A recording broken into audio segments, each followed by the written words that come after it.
Esinkwanirizaako nnyo mukwano gwange nagyo sinza obbanga otuuliza we bali kwekumira ku mayengo gano. Amagye abayeekera ba M23 bakutte abajaasi 20 ne bagawaayo eri mu ggwanga erya Rwanda. Lwaki kino kikoleddwa ate era lwaki bano abajaasi 20 bakwatiddwa ne baweebwayo eri mu ggwanga erya Rwanda? Oli ku UG Update TV sinza obba ng'otuwuliriza we bali kwekumira ku mayengo gano. Wabula ggwe atannatweyungako kkirira wansi waliwo ekigambo subscribe kikooneko obeere ng'otwegattako ddala bulungi nnyo ggwe mukwano gwange ali eyampuliriza. Abali mu diaspora mbalamusizzaako nnyo nammwe abali mu ggandalo lya wiikendi. Jjukira nti ekibadde ku mimwa gy'abantu ennaku zino n'amawanga nga bagamba eggye ly'eggwanga erya Rwanda libaakinga abayeekera ba M23. Kakino ekikolwa ekikoleddwa abayeekera ba M23 okukwata abajaasi 20 ne babasalendingayo ne babaayo mu mikono gya ggwanga erya Rwanda kirabisenga era abamu bakintapulitinze bubi. Abamu balowoozeza nti kaakati Rwanda bagitaddeko akazito oba M23 agitaddeko akazito eri mu foreign countries, basazeewo okubanga bawithdrawinga amagye gaabwe oggajja mu Democratic Republic of Congo oggazzaayo mu ggwanga ery'e Rwanda. Si weekiti we kiri. Newankubadde amagye gano bagagye mu Eastern Democratic Republic of Congo mu bitundu ebya Goma ssaako ne Ituri.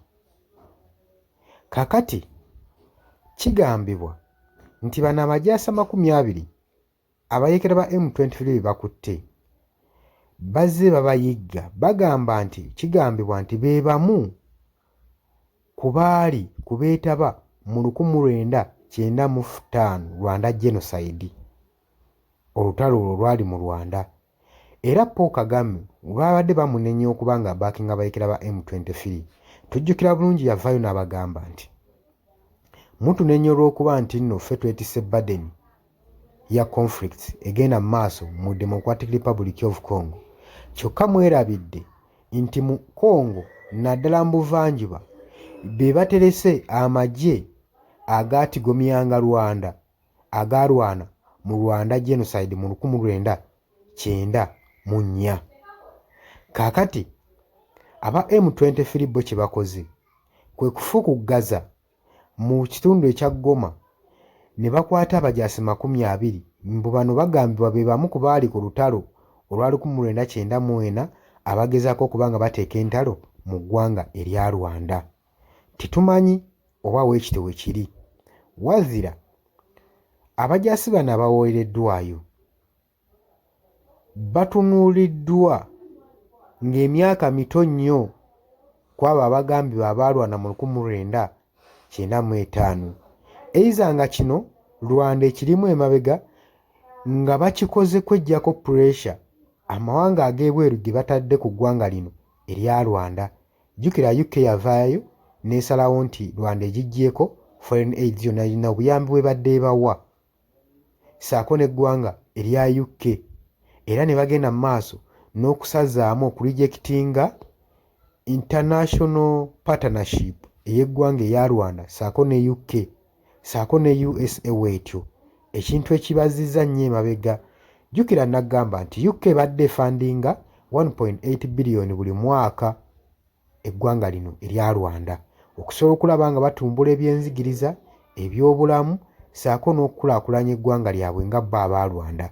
Zino ssente buno obuyambi bwabagibwako olw'ensonga nti UK ekinokolayo ng'egamba nti eggwanga lino erya Rwanda libaakinga abayeekera ba M23 era nga babagamba bawithdrawing troops zaabwe mangu mu ggwanga erya Democratic Republic of Congo. Kati kino ekikolwa ekikoleddwa kalinga kabonero akalaga western countries zino nti Rwanda etandise okuwithdrawingayo amagye gaayo mu ggwanga erya Democratic Republic of Congo, kyokka ate nga abayeekera ba M23 be babakutte ne babasalendingayo. Golowooza ekyo kiwa kifaananyi ki ate era kiraga ki? Ate era nga tebali kkiriya nti abannyininyini bano abajaasi be bakutte be babaalwana mu 1995 kubanga bagambye emyaka batunuulika nga bato nnyo. Tebakomye okubagambye nti n'abalala bangi bakyekwese mu streets eza Goma saako Bukavu naddala eyo mu Eastern Democratic Republic of Congo bagenda kuba nga babayiggayo bonna basobole okuba nga basalirwa. Kati tumanyi kigendererwa kiri ku ki?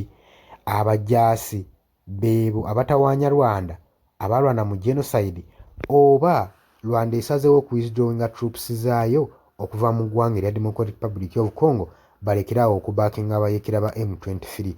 Ki ky'olowooza kwe ku ndowoozayo? Nkwaniriza mu comment section.